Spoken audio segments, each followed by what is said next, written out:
Today I'm going to be making mashed rutabagas. You're going to take your rutabagas and clean them, peel them, cut them into about ½ inch, 3/4 inch cubes, and then boil them.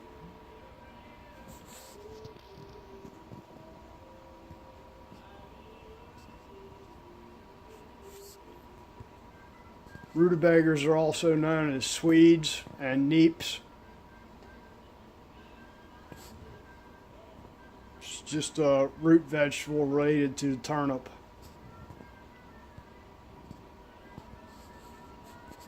Cut up our rutabagas, diced them. Be sure you use a good sharp knife. They can be a little bit hard to cut up and peel. We got our pan of water on. You want to use just enough water to cover them to start off with.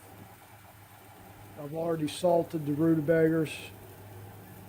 We're going to add a couple of strips of salt pork seasoning meat to the water and let it boil for a little bit so we get some fat into it for a little more flavor. We've brought the pot water to a boil. Cooked our salt pork in there a little bit. Just added the rutabagas. You're going to bring them back to a boil.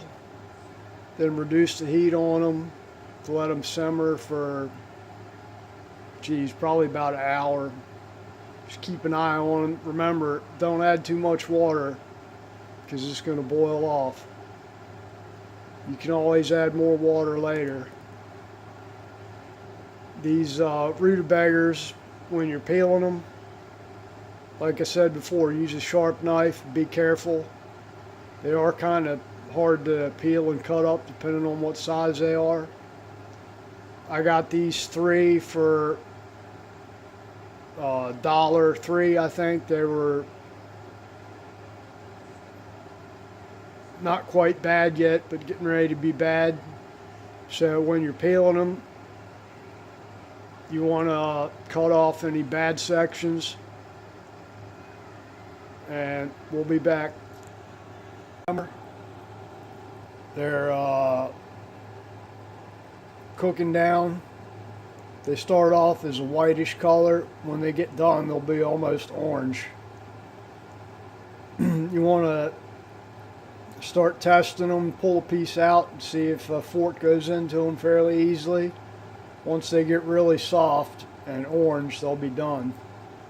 See, they're a nice orangish color now. I don't know if you can see it. They still look kind of yellow in the photo, but I'm looking at them in the pat. They're orange now. Should just about be ready to take and mash. Some people like to use a mixer and cream them like they're making mashed potatoes. I prefer to just use a potato masher, a little harder consistency. They seem to taste better like that. So you're just going to drain the water off and then mash them up in the pot. You go ahead, before you put them back in there while the pot's still warm, go ahead and put your butter in there. You can use, I use about 1 stick of butter. You can do more or less depending on how you like it. And then add your cream in there and put them back in the pot and mix it up real good so you have butter and cream all over everything. They'll last in the fridge. I'm not going to eat all these. These will last me about 3 days. I'll eat them tonight and then probably tomorrow for breakfast, and probably have some at lunch and then again at dinner, and then probably the next day repeat it. Should have plenty left. That was with 3 good size, 1 medium size, and 2 large rutabagas, also known as Swedes or Neeps. Mashed up rutabagas. Butter's already in there, cream's already in there. That's about the consistency I like.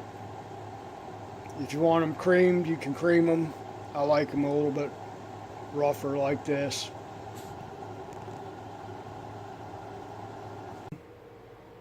Let's eat. Enjoy.